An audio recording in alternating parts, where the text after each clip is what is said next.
Problem exercise number 20. Mixing machine. So a system is needed for the mixing of paints.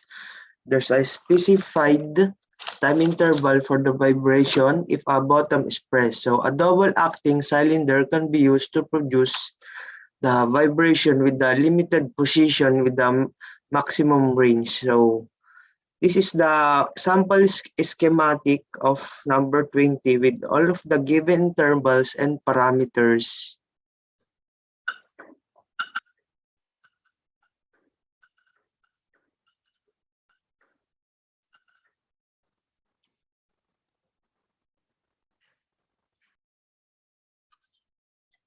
Exercise number 21, feed divider.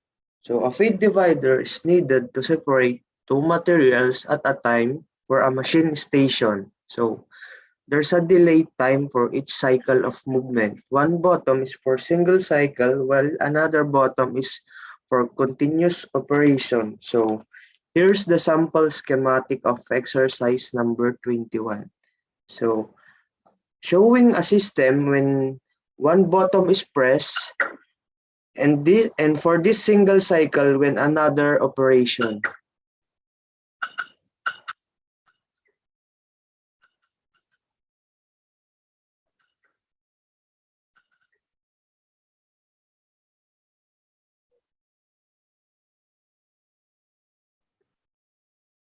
Pneumatics exercise number 22.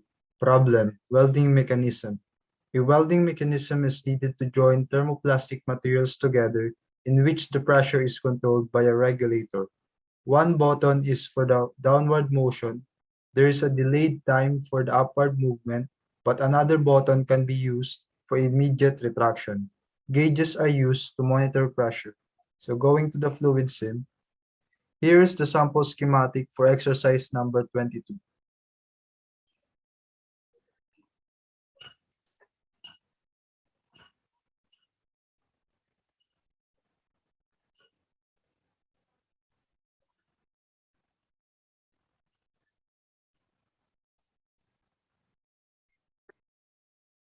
So as for pneumatics exercise number 23, problem, sieve shaker. A vibrating movement bed regulator is needed for the sieving of aggregates. The upper sieve and the lower sieve moves in opposite directions. There is a single acting cylinder moving with a pattern similar to the upper sieve. A button with selector switch activates the operation. So going to the fluid sim, here is the sample schematic for exercise number 23, showing all the parameters as needed in the problem.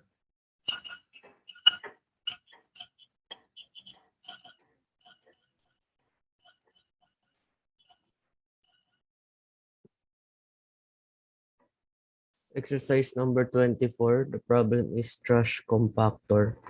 In a trash compactor, when a button is pressed, the pre-compactor first activates, followed by the main compactor. Both compactors retract at the same time with the initialization of a pressure sequence valve. So here is a schematic diagram of the problem. So showing a system when button is pressed, the precant factor activates, then the main factor. When another button is pressed, both factor extracts at the same time.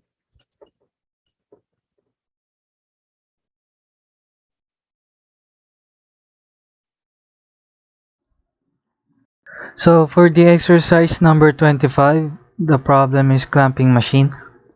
A machine is needed to clamp coverings to the products. When a button is pressed, the controlled clamping begins through a forward movement of a cylinder, followed by a perpendicular movement of a pressured regulated cylinder. Another button is for the retraction in a reverse process. So the figure for the clamping machine is this one that was given to us. So now I'll show the sample schematic that I have done of this clamping machine. So if we push this button, wait,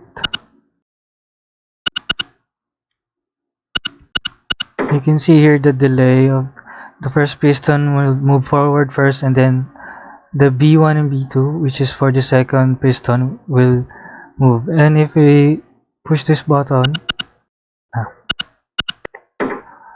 uh, it happens, but only the opposite time. Exercise 26. Cutting machine. A mechanism is needed in a cutting machine.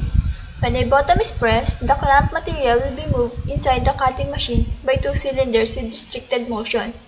After the cutting process, the first cylinder retracts followed by a quick extension of a second cylinder. As you can see here in the schematic diagram, when you press the button, the two cylinder has a restricted motion.